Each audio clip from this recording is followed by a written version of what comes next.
Assalomu alaykum, mani qadrli opa-singillarim. Ertalab oyijonim bilan o'tirsak, bir qo'llaringizni o'ynatib, ko'prik somsa qilib yurmaysizmi deb qoldi.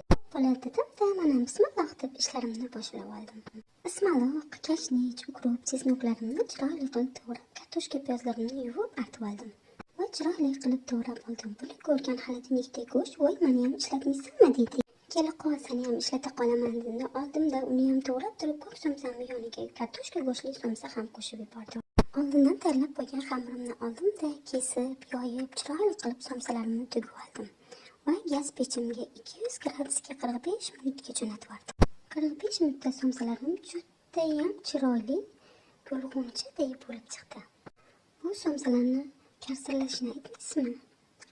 Judayam mazasiga gap bo'lishi mumkin emas. Bahonada oyijonimni ham bir xursand qilib oldim. Oila a'zolarimga ham judayam yoqdi. Og'izda eriydigan somsa bo'ldi-da, juda maqtash. Sizga ham ilindim, oling, osh bo'lsin. Yoqimli ishtaha. Yoqqan bo'lsa bitta like bosib qo'ying, xursand bo'laman.